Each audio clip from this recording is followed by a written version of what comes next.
ఒక చిన్న గ్రామంలో ఒక పెద్ద మర్రి చెట్టు వాగు పక్కన నిలిచి ఉండేది. ఆ చెట్టులో చింటూ అనే చిన్న పిచ్చుక నివసించేది. ప్రతిరోజు చింటూ మధురంగా పాటలు పాడుతూ గ్రామస్తులను ఆకట్టుకుంటూ ఉండేది. వాళ్ళు ఆనందంగా ధాన్యాన్ని వదిలి వెళ్లేవారు. దీనివల్ల చింటూ ఆరోగ్యంగా, సంతోషంగా ఉండేది. ఒక రోజు భోడు అనే ఆకలితో ఉన్న నక్క ఆ గ్రామానికి వచ్చింది. చెట్టుపై ధాన్యం తింటున్న చింటూను చూసి ఈ చిన్న పెట్టె రుచిగా ఉంటుంది అని అనుకుంది. నక్క మెల్లగా దగ్గరగా వెళ్లి చింటూని మోసం చేయాలని పథకం వేసుకుంది. స్నేహపూర్వకంగా కనిపిస్తూ చెట్టు వద్ద నిలబడి చూసింది. ఓ చింటూ, నీ గాత్రం చాలా మధురంగా ఉంది. నాకు పాట పాడి వినిపించవా అని నక్క మోసపూర్వకంగా అడిగింది. కాని చింటూ తెలివైనది, నక్కల మోసం తెలుసు. ధన్యవాదాలు, కాని నేను నా చెట్టుపై ఉండి పాట పాడితేనే బాగా పాడగలను అని నవ్వుతూ చెప్పింది. నిజంగా నేను నిన్ను తినాలని రావలేదు.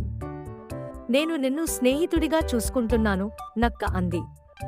చింటూ నవ్వుతూ, నిజమైన స్నేహితులు ఎవరినీ మోసం చేయరు అని చెప్పాడు.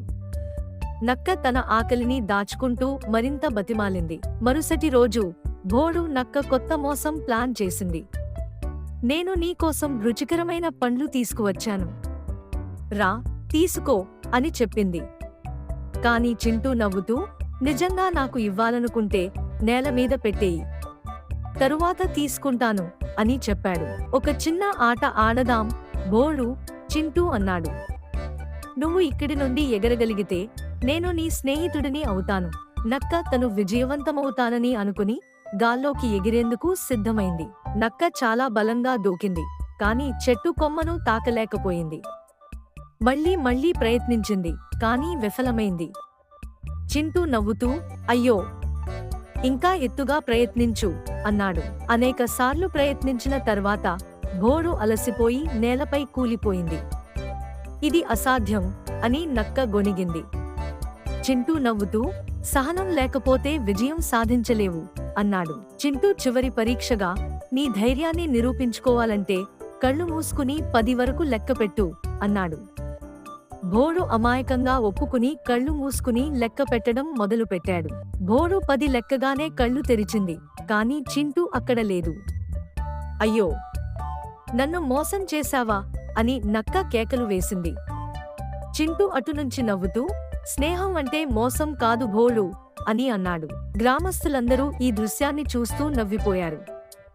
భోడు అవమానంతో అక్కడి నుండి పారిపోయింది.